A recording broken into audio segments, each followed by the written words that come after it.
Well, hello everyone. Welcome back to Final Fantasy XIV Story Mode and this little Whirl-It side story trial series thing.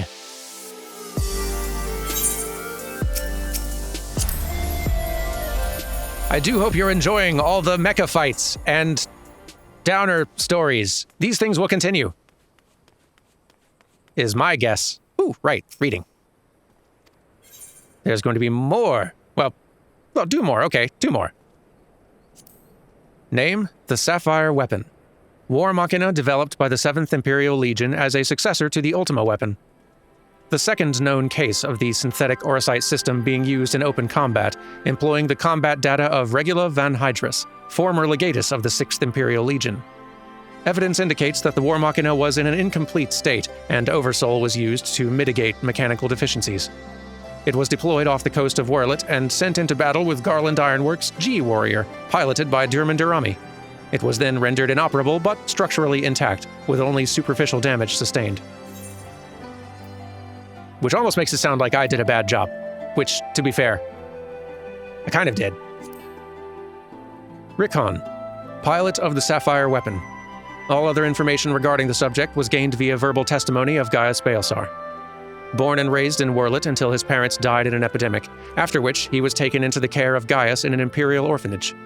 Though he lacked the physical prowess of his peers, his high degree of dexterity made him ideally suited to maintaining equipment and similar tasks. Even after joining the military, he remained shy and withdrawn.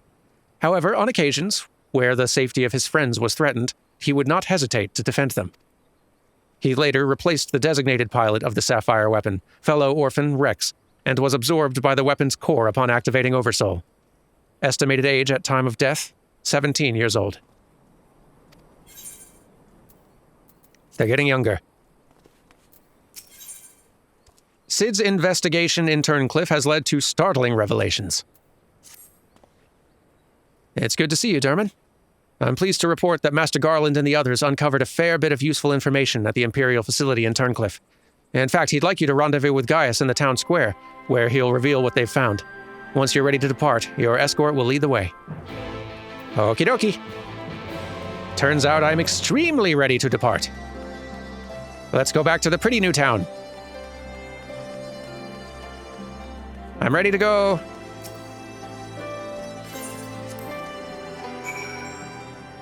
Here we are. So, how's everyone doing? It seems that Cid is not in the habit of saying the same thing twice, which must be why he's been waiting for you to arrive before revealing the results of his investigation. He does love his big expository reveals. Though the Imperials may be gone, the scars they've left on this once peaceful town will doubtless take many years to heal. Now that you're here, perhaps Cid will finally deign to dispense his findings. Has he been testing y'all's patience out here? Severa, inform him of Durman's arrival.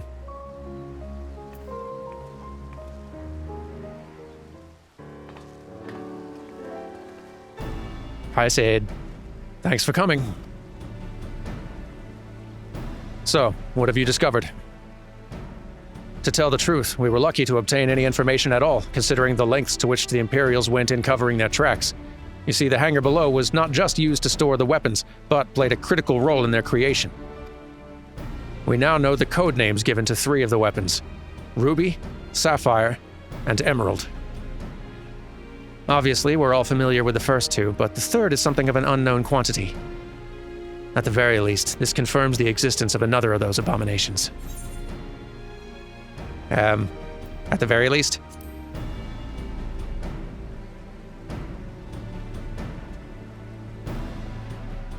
The problem lies in ascertaining its whereabouts. None of the locals have seen anything resembling a weapon being transported either by land or air. Which of course leaves only one option, the sea. According to what fragmented data we were able to recover, the Emerald weapon is equipped with aquatic capabilities, much like the Sapphire. Meaning that its escape from Turncliffe would have gone undetected, and could potentially be anywhere by now. But if Alphonse plans to have it absorb more primals, the logical choice would be Eorzea. And traveling by sea would allow him to circumvent the front line of Gimlet entirely. The Alliance must be alerted at once. Hold your chocobos, Severa. It seems that the emerald weapon was still incomplete when the 7th Legion withdrew from Turncliffe. It's far more likely that it was transported to another facility in order to add the finishing touches. If your supposition's correct, that would narrow our search to but 2 possible locations: Castrum Marinum in the Rotano Sea, and Castrum Occidens in eastern Lenosha. Both of which are known to harbor remnants of the 14th Legion, your former subordinates, Gaius. Be that as it may, our objective is unchanged. Valdolin, you and Severa will make your way to Castrum Occidens, while Dermot and I head for Castrum Marinum. Should we locate the emerald weapon, we'll give the signal to dispatch the G-Warrior and eliminate it before it can be activated. Sorry to disappoint you, but we're still repairing the damage it sustained during the encounter with the Sapphire weapon. Yeah, sorry about that. While Allegan machinery has its uses, it's a bugger to find replacement parts in a pinch. We've actively been working to expand its already impressive arsenal, but the G-Warrior itself is in no fit state for combat. While I'm aware this is far from an adequate replacement, I can provide an ironwork submersible to help Dermot and Gaius reach Castrum Marinum. I'll have one sent ahead to Vesper Bay. Thanks, Ed. A submersible, huh? I don't much like the sound of that. Perhaps Severa and I should count ourselves fortunate that our destination can be approached by land. I pray you have a safe journey. Watch yourself out there, Dermot. I will.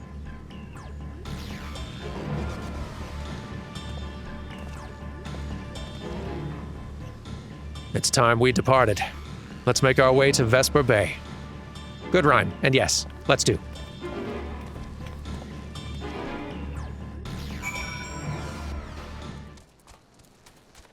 It just sort of occurred to me that in addition to these weapons themselves being Final Fantasy VII references and a lot of their movesets and stuff like that, the arenas and battlefields also pretty closely mirror the circumstances of encountering or fighting these things. Like, Ruby Weapon fought in a sort of desert region where it can use the sand and do quicksand stuff against you.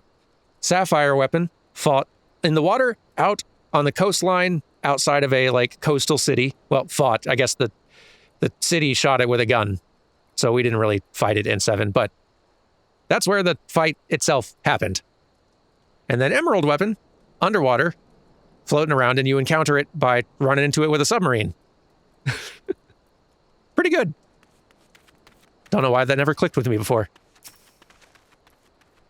In the event that my attempt to bypass the Castrum security fails, this submersible of Sid's had best be able to withstand Imperial weaponry long enough for us to escape.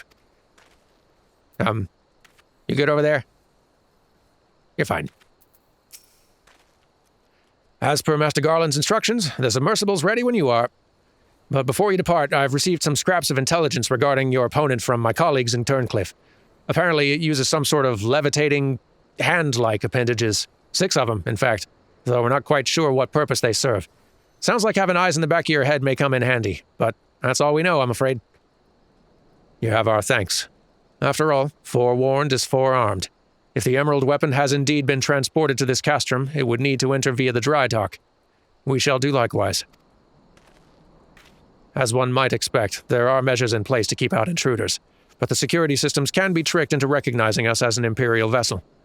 That said, infiltrating the facility is merely the first step. Should the Emerald Weapon be activated, it's only a matter of time before the pilot uses Oversoul. We must silence the War Machina before this happens, and failing that, grant the poor soul at its helm the mercy of a swift death. Had these wounds healed more quickly, I could have gone with you, but I fear I would only slow you down. As such, I shall provide what support I can from afar. Whatever happens, the Emerald Weapon must be defeated at all costs. You got it.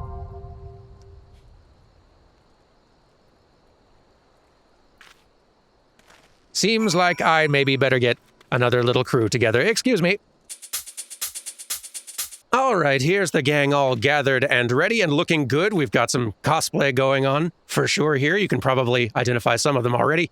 We'll go ahead and get everyone introduced once we're inside. But first, we have some reading to do. Castrum Marinum. The liberation of Turncliffe has led to the discovery of vital information regarding the weapon project. A war machina, codenamed Emerald, is believed to have escaped by sea to an Imperial installation, so you and Gaius make your way to Castrum Marinum, one of 2 likely locations. Retrieved data suggests that your foe is armed with floating manipulators, though how exactly these will be employed in battle remains to be seen. Oh, and see it we definitely shall. In we go!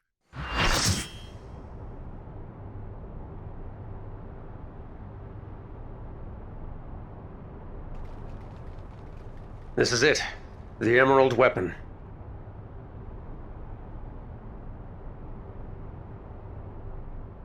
I've been expecting you, hero of Eorzea.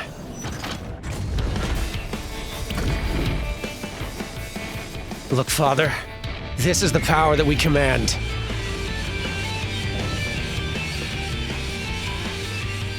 Looking good, Emerald Weapon.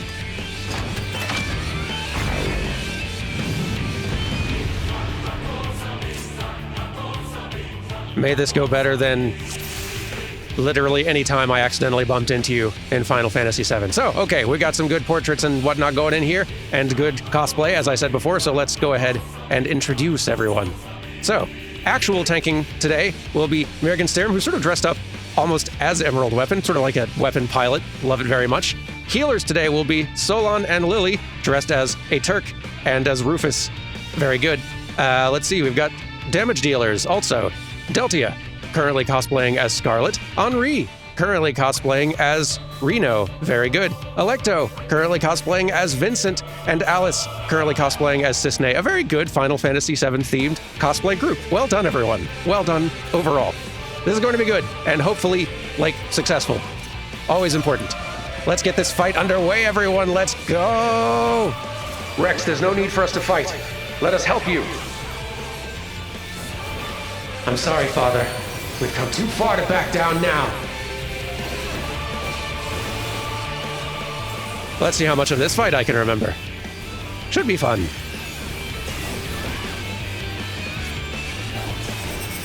Whoop. All right, so this one, Emerald Beam, is one we'll need to be ready for a few times. Is he planning to bring down the whole Castrum?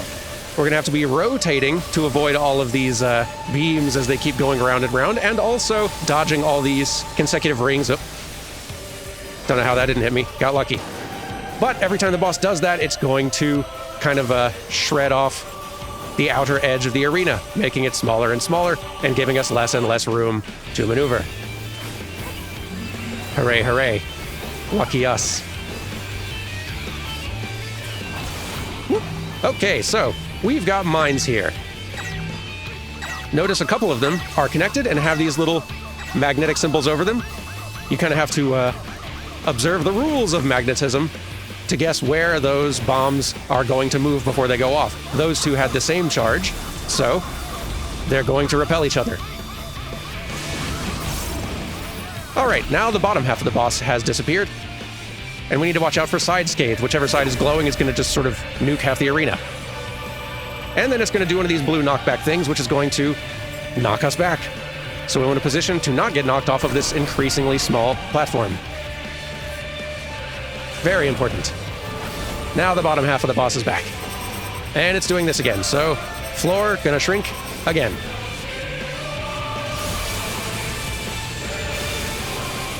Lots of movement for this particular attack.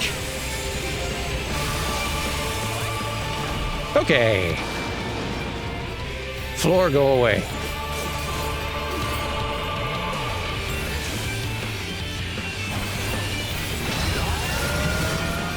Whoop. All right. The boss has kind of started transforming a bit. The hands have separated from the body.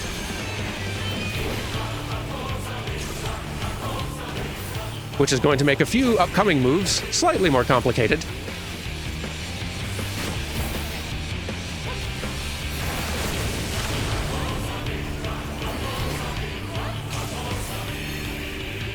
Fun jams, though. All right, we're gonna get some mines that are magnetic again. Let's see. Nope, no magnetic charge on these. Just gotta. Oh no, wait, there they are. There they are. There they are. These two, okay, are going to separate. Get over here. Whoop. And then look out for the lasers. There's so much to watch out for. We're doing well, though. We've almost worn it down.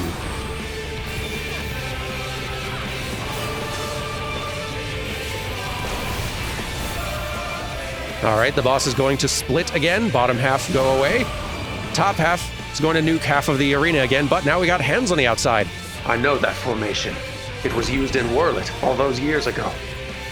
So now the hands are also shooting orbs that we have to avoid while dodging everything else. The orbs are slowly going to roll across the arena here. And if any of them hit us, they'll do a big AoE kaboom. That hurts us and anyone nearby us, which we do not want.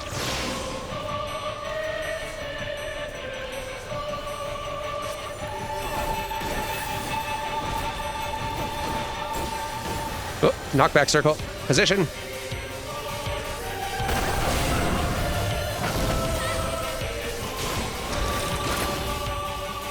But now I think it's about time for phase 2. So, it's come to this. But no matter what, I can't afford to lose.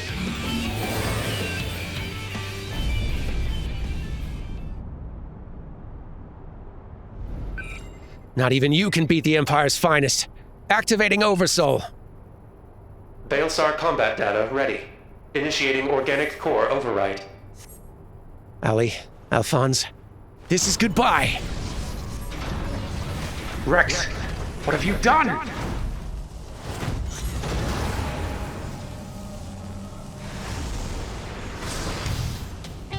What's the meaning of this? Wait, that glow. Bear witness to the glory of the Empire!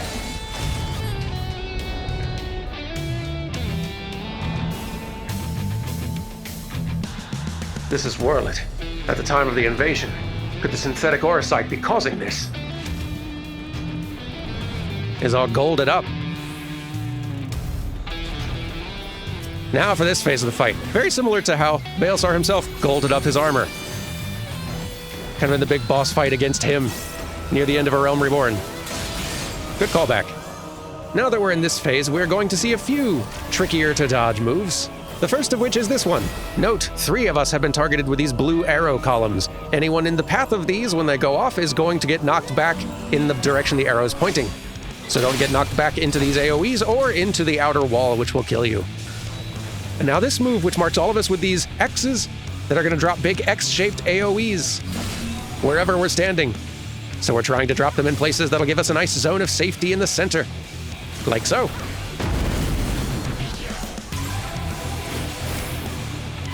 And then there's this one where the boss is going to stab its 6 swords into the arena in sequence. So we first need to watch out for these little circle AoEs, but then the swords are going to explode in a big cross-shaped AoE shortly after, so we need to position so that we can dodge them in the sequence they dropped. Phew, okay. A little complicated, but not too bad if you know what to do. Lots of moves happening back to back. Hard to describe quickly enough, but you get it. Prepare to advance. And lastly, this might be my favorite of the attacks this boss has. He's going to transform into literal Gaius. Forward! And summon a whole bunch of soldiers outside the arena. The soldiers are all going to line up in several rows. Form ranks! And open fire upon us in sequence. But each one of these rows has a gap in it, so we need to position to be standing in that gap when they open fire. It's pretty good. It's a clever move design, and very on theme for fighting basically the spirit of a military general. Form ranks! Fire! Okay, so first this one, and then this one, and then this one again.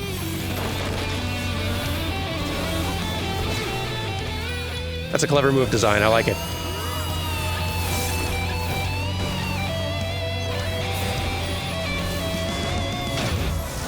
Hey, and the boss is back. Almost got you. Finish him. There we go. Well done, everyone.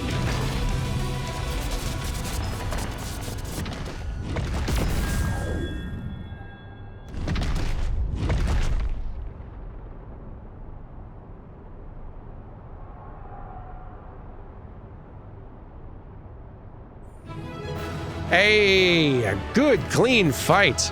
Huge thanks to everyone here for making time, joining me, and doing such a darn good job. That was excellent. Big thanks to all these good folks, as always. But okay, you're right down there. Oh no, we defeated the Emerald Weapon. Anyway, let's get back out there. There's a story to do. And we're out. Somewhere. So, oh, here we are. And so it ends. But why would Rex throw away his life? For this?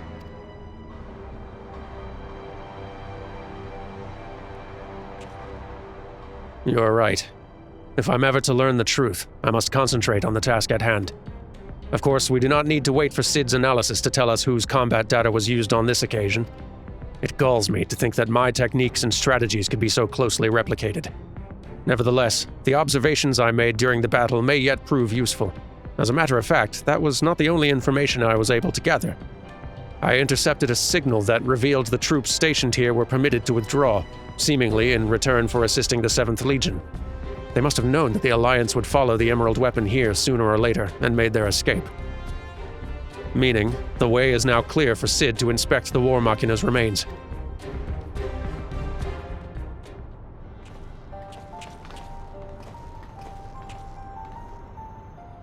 We got here as soon as we could. Not that we could have done anything to prevent this tragedy.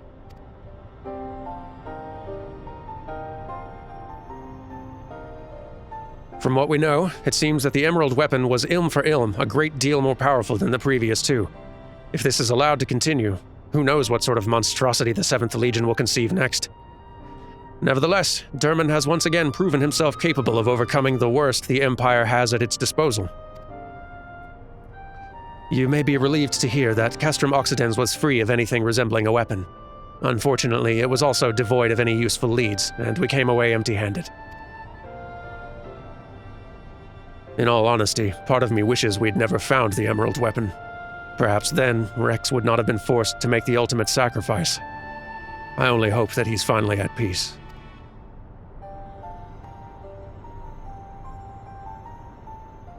We will do what we can to spare the others from sharing his fate. I and the Ironworks will search this place from top to bottom for clues as to the 7th Legion's plans. Before that, allow me to sweep the area for booby traps and the like. I'd not put it past the Imperials to have left a few surprises for us. Agreed. I'll go with you.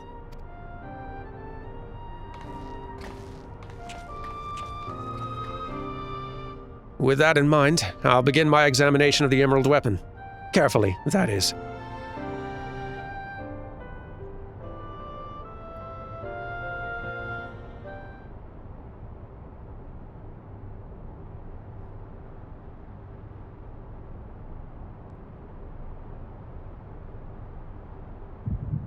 Oh.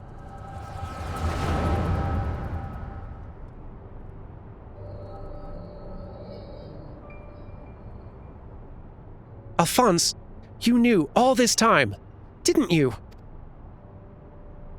Melisandre and Rickon too. Everyone except me.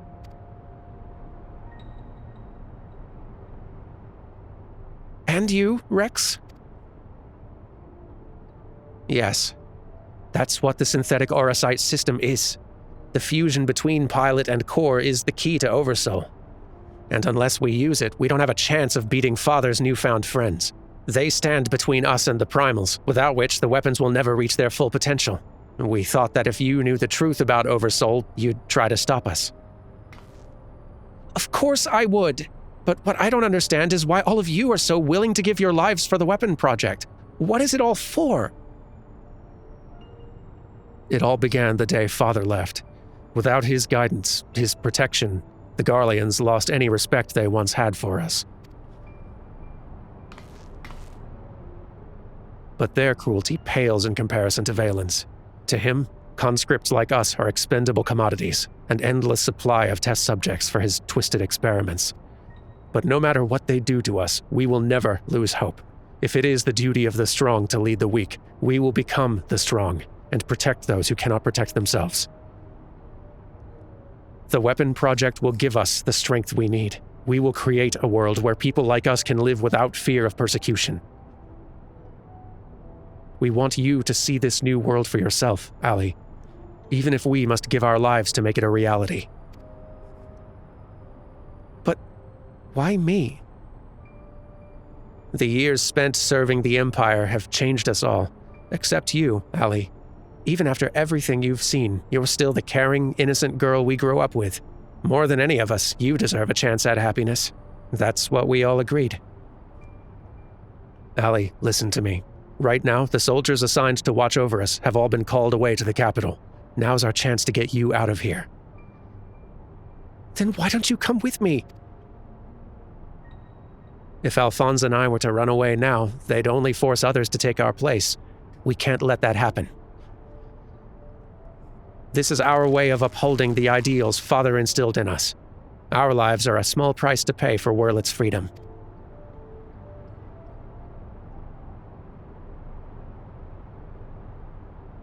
No. How can you expect me to leave you behind? I won't do it.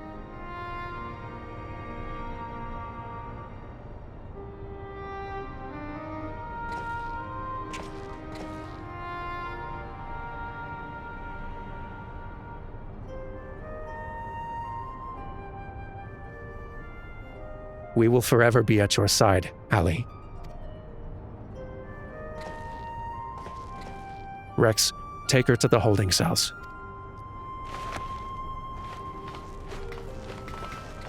No! Let me go!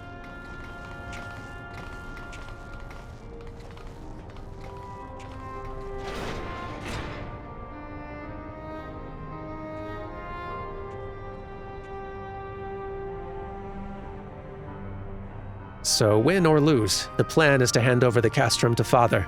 Is that right? Yes. They'll take Ali into their custody before the Garleans return, while you will be free to pilot the Emerald weapon without her interfering. We can't let her hinder the completion of the weapon project. I'm counting on you, Alphonse. Don't let our sacrifices be in vain. Rex, have you forgotten what I told you? You mustn't use Oversoul. I can't lose you too. We both know I can't win without it.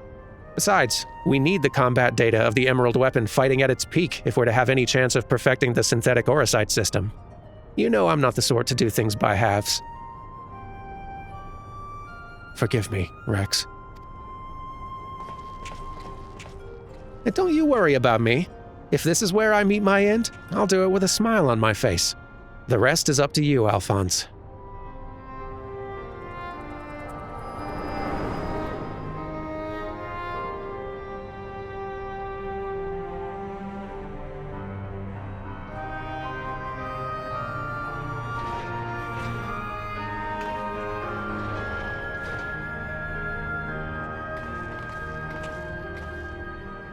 This is the girl you spoke of, yes?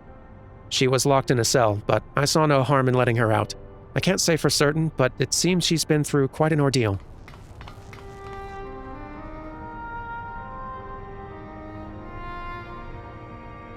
No.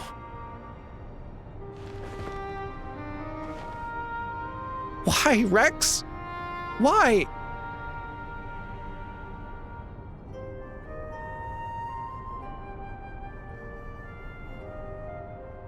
Gaius, once we've extracted the core, we'll take it back to Turncliffe for analysis.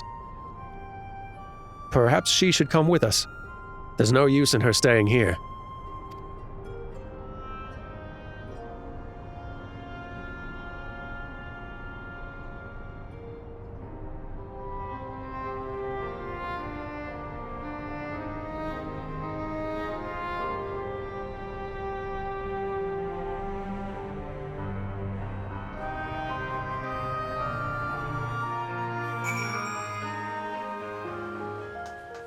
You're really going through it right now. Severa's taking care of Ali, but it may be some time until her nerves have settled. If the vision you witnessed is indeed true, Alphonse and Rex locked her away for her own safety. When she's ready, I would know more of what her brother hopes to achieve, and why he must resort to such desperate measures.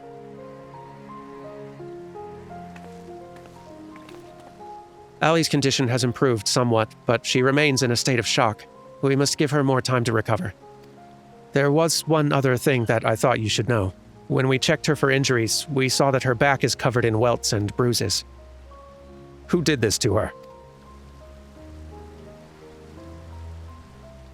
It seems she was subject to beatings on a regular basis, judging by the varied stages of bruising. I dare say this was the work of her Garlean masters. You speak as though you've seen this before. Seen? I've lived through it myself. I was born in Werlet, 23 summers past. My mother was a local woman, but my father was a pure-blooded Garlean and a member of the occupying forces. Though I know very little about him, his rank afforded me imperial citizenship. His acknowledgement of our familial ties was the extent of the responsibility he took for bringing me into this world. Still, it's more than can be said for most of his ilk. My mother and I were shunned by the people of Werlet, who treated us as badly as the Garleans did, if not worse. I thought that if I were to become an imperial soldier, my position might somehow deter those who would cast scorn on my mother, if only out of fear. And so I joined the army. The acceptance I earned was but temporary, however, and my superiors were quick to blame any perceived shortcomings on my savage lineage. Rather than waste time on official court-martials, they administered their own form of corporal punishment. I was eventually assigned to the 12th Legion and fought under Xenos Ye Galvis in Alamico. In the chaos that followed our defeat, I seized the opportunity to flee to Werlet. While it was never much of a home, it was all I had. But nothing could prepare me for what awaited. My mother had, for many years, suffered from poor health and relied on medicine to keep her alive. In my absence, the Garleans had denied her treatment, claiming that it would be wasted on savages. By the time I could return to her side, there was naught I could do. There was nothing left for me in Werlet. I'd be punished for desertion if the Imperials discovered the reason for my return, and I was never accepted by my so-called countrymen to begin with. I ran as far as my legs could carry me. It was then that I met Gaius. So that is the truth of it. Other than a few scant details, I knew naught of your past. It sickens me to think that I once fought under the same banner as such vile creatures. I'd always believed it to be the duty of the strong to lead the weak. Yet there are those who become drunk on the power afforded by their station, and prey on the ones they should protect. Like a canker, this corruption has spread to every part of the Empire. Even those with Garlean blood, such as myself, are subjected to their cruelty. They hold particular contempt for the Aura, an easy target for abuse being so few in number. Perhaps, like me, Allie thought she would be spared such treatments when she joined the army. Alas.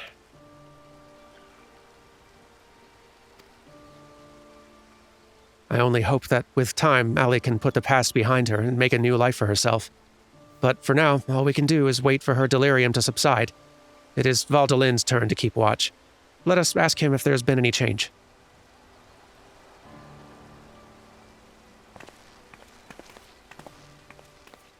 Okie dokie. I'll come too. I assume that goes without saying. No one's saying anything, so I'll take that as a yes. Though you've overcome the emerald weapon, it's hardly cause for celebration. Another young life cut short. Rex's death is on my hands, not yours. Would that this confrontation had been averted, but, alas, it was not meant to be. I suppose you're here to ask about Allie. Is she well enough to speak with us? As her condition has improved somewhat, I would say so, provided you do not cause her any undue distress. Wait here.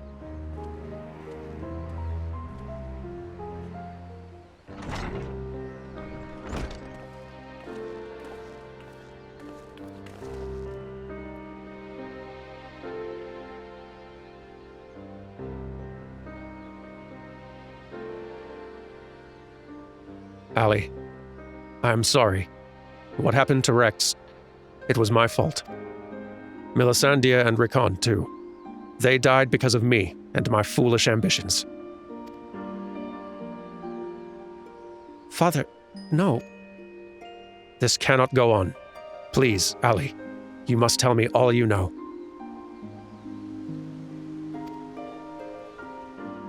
Of course. First, I need to know what became of you and your siblings after we were parted. So much has happened, it seems like a lifetime ago. After your disappearance, we were all assigned to the newly reformed 7th Legion.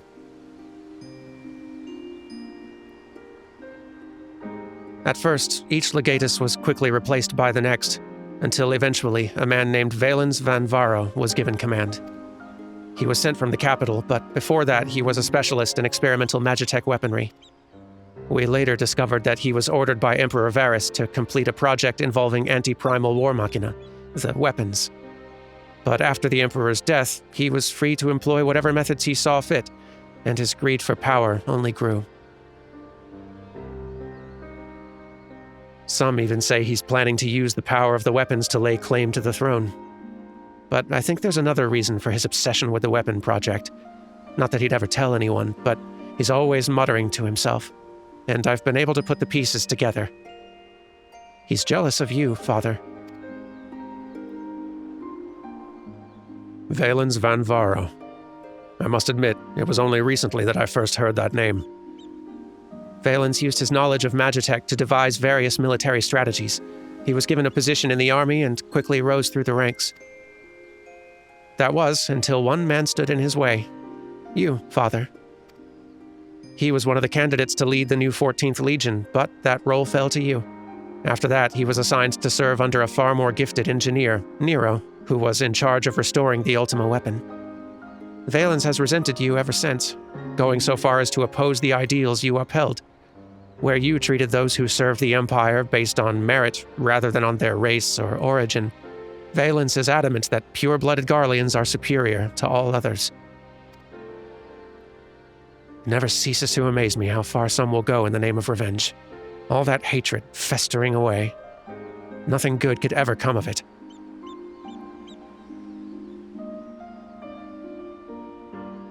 So, the marks on your body are his handiwork.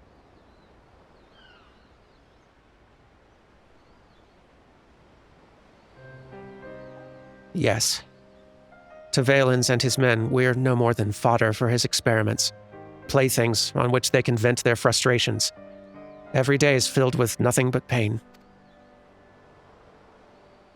If I had remained in Garlemald, you'd have never been forced to endure this abuse. It's not your fault, Father. We could have fled from Valens if we'd wanted to. After all, we're expendable and easily replaced. The truth is, that's exactly why we couldn't run. In saving ourselves, we'd be condemning others. But if we were to stay, to see the weapon project to its completion, we'd gain the power to defeat Valens, and then the Empire itself, freeing the world from its tyranny.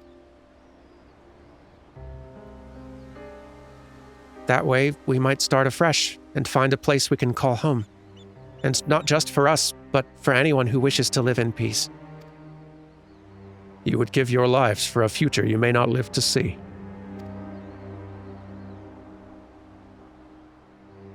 We took courage from your teachings, Father. The strong must lead the weak, and we would gain that strength by whatever means necessary. We'll fight for the sake of those who cannot. But we knew that you'd never consent to our participation in the weapon project, which is why we couldn't turn to you for help. As the pilots, we're the only ones who are able to stop Valens. We know just how powerful the weapons are. He could use them to bring the world to its knees. And his masterpiece is the worst of them all. If only I could get my hands on it. Then I could save Alphonse and all of Werlet.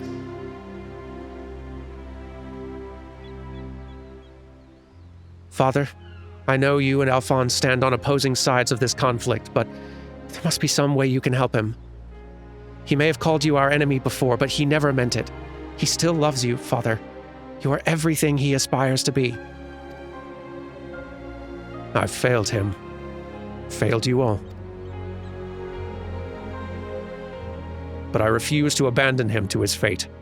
I will free him from Valens, if it's the last thing I do. Thank you.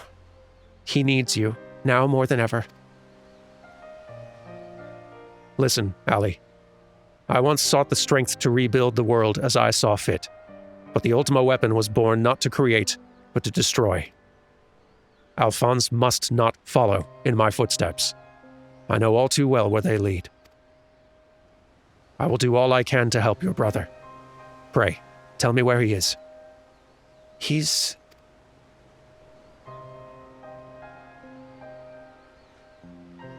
I'm sorry.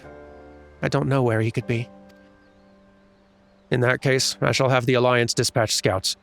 Wherever he is, we will find him. As for you, Ali, you must stay here and rest.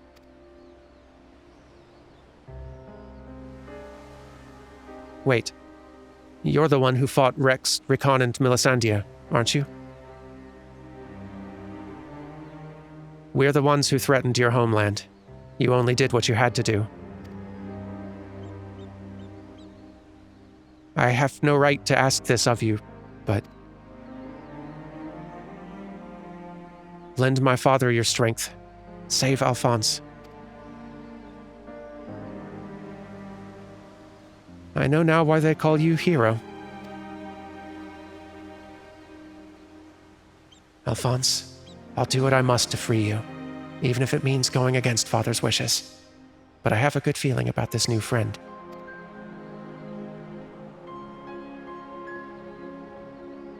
Severa, see that she has everything she needs.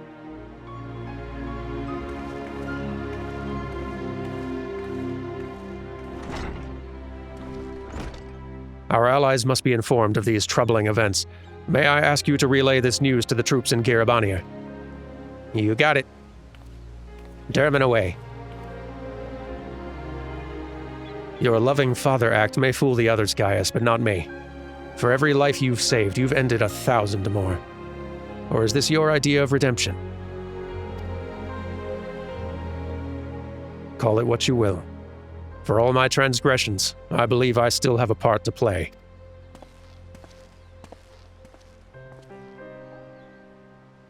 Was I wrong to spare you that day? Or will you honor your word? It seems the time has come for the Black Wolf to show his true colors.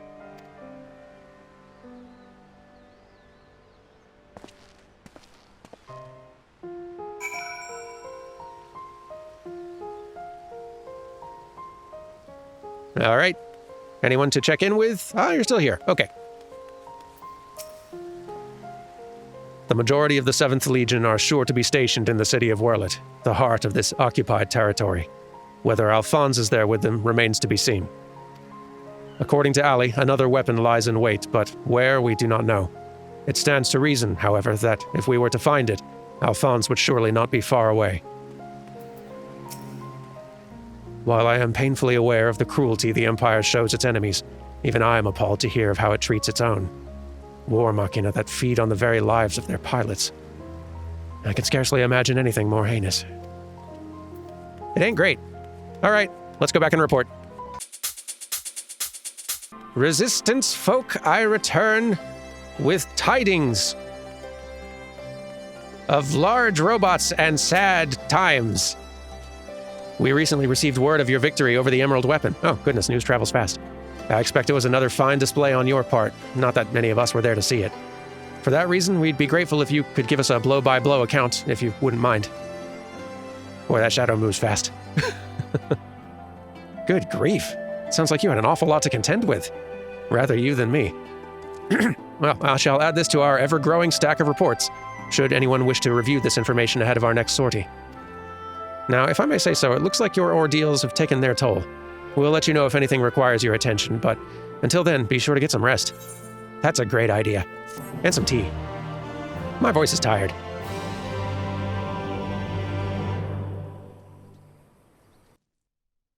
But meanwhile, in the 7th Legion's correction chamber.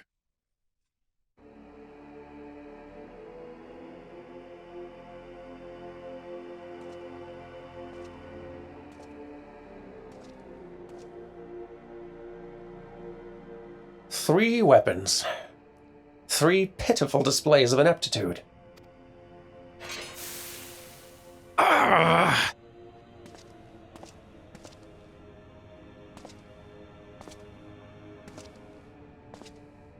To make matters worse, one of my prime candidates, your precious sister, no less, has escaped.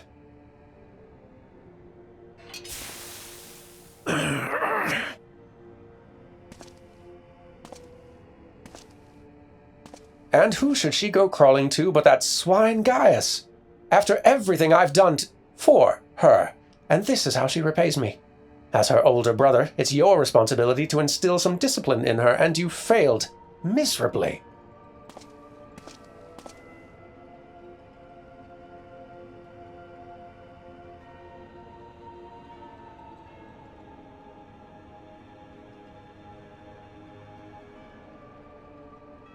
Well, don't just stand there, boy.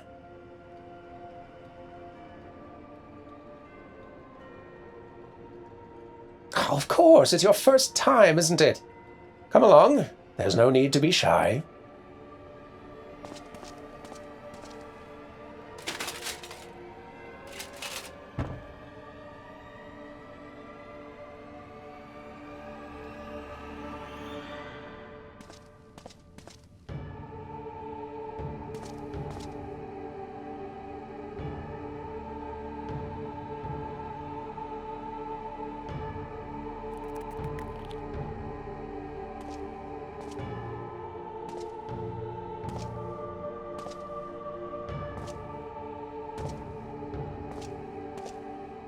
You see, something wicked has taken hold of this young man, and it's our job to cleanse his troubled spirit. It may look painful, but it's the only way, I assure you. He'll be ever so grateful, and you want him to get better, don't you? There's a good boy. Now, let's try again, shall we? Burn out the bad. Burn out the bad. Burn out the bad. Burn out the bad.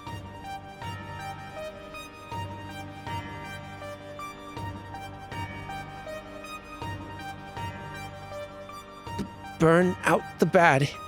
Burn out the bad. Burn out the bad. Burn out the bad. Burn out the bad. Burn out the bad. Burn out the bad. Burn out the bad. Burn out the bad. Burn out the bad. Burn out the bad.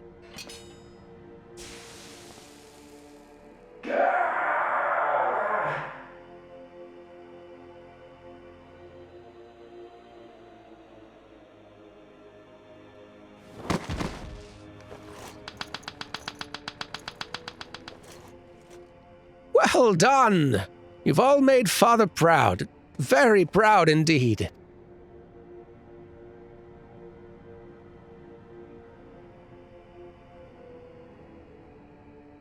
As for you, I thought you were cut above the rest of the savages, but it appears I was mistaken. And since you allowed that wretched sister of yours to escape, it falls to you to act as her replacement. I choose you as the next pilot, and your mission is simple. Kill Gaius van Baelsar, whatever it takes. And if you so much as entertain the idea of betraying me again, I'll exterminate every last one of your kind.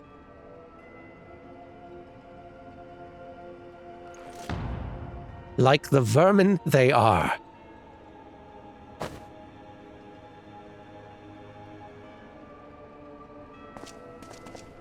Having said that, we will be forcibly initiating Oversoul using Xenos' combat data, so whatever schemes you may be hatching will never come to pass. All you need do is sit back and let the synthetic Orocyte system do the work, with you as its conduit. You should thank me for allowing you to become part of my masterpiece. Your worthless existence will finally have some semblance of meaning.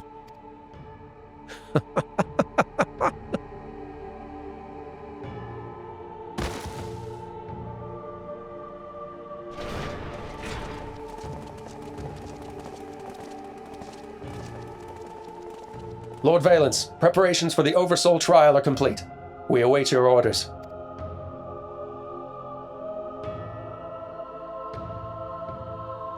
Splendid.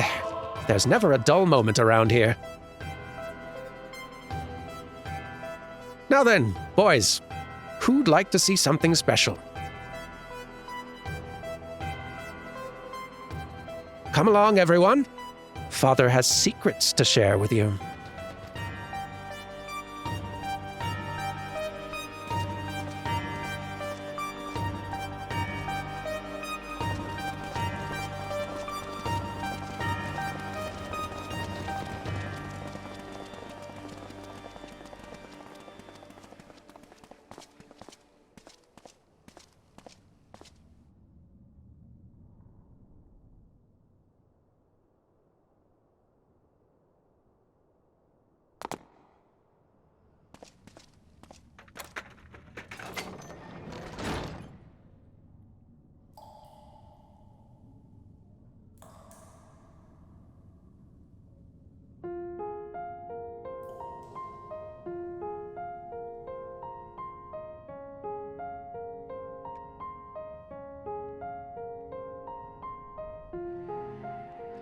This is my chance, and it's all thanks to the sacrifices made by my dear siblings. Finally, the weapon will be mine to command. Once it's reached perfection, I'll be unstoppable. First Valens, then the Empire itself will fall, and we'll be free at last. Father, keep Ali safe.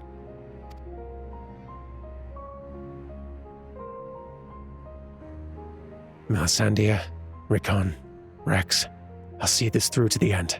I promise.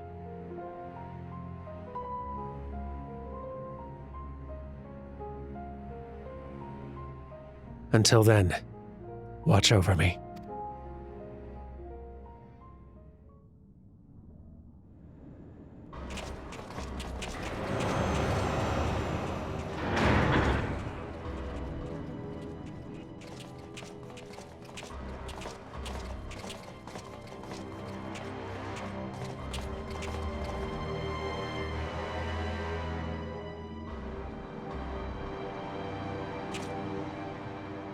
So, is it ready or not?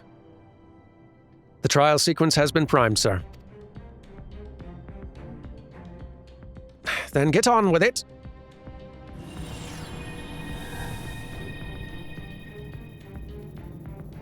Initiating synthetic orocyte system.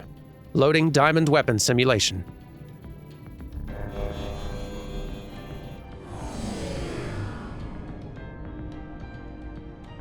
What's going on? You're helping us with a little research is all. Whatever your name is. The time has come for you to contribute to the glory of Garlemald. This isn't what we agreed to. You said that if I took part in the experiments, you'd let my family go.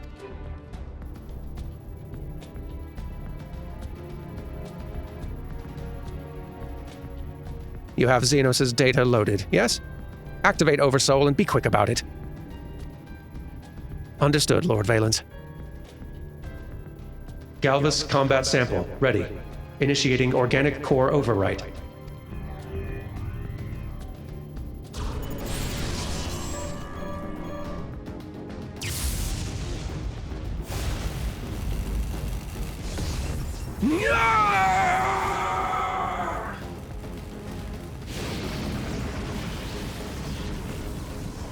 My mind is... No! If this is what it takes to protect you both, I love you! I'm so sorry!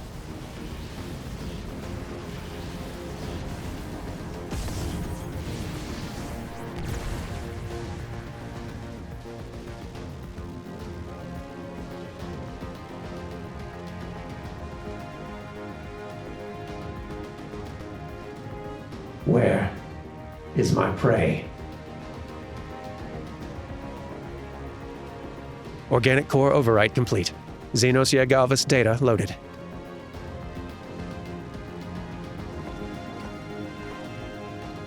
The subject is instinctively bound to seek out prey right from the outset. Regardless of the combat prowess it may boast, I need an obedient servant, not a ravenous beast. Enough. Shut it down. Deactivating synthetic orocyte system.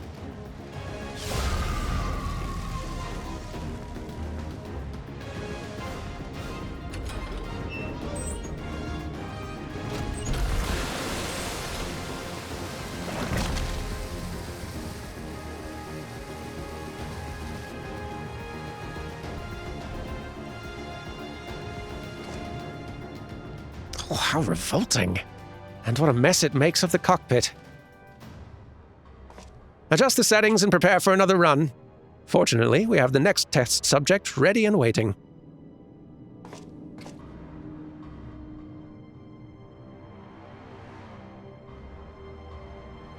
But, sir, you agreed to release his family in exchange for his cooperation.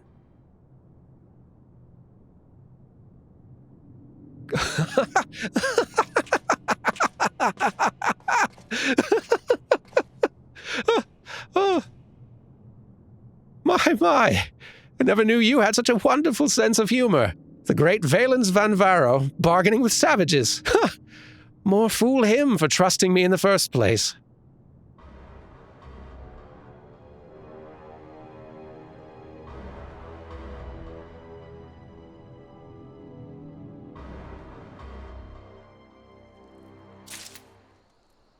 I don't know if any other quest story stuff we've done thus far in this game has, veered as dark as this one does.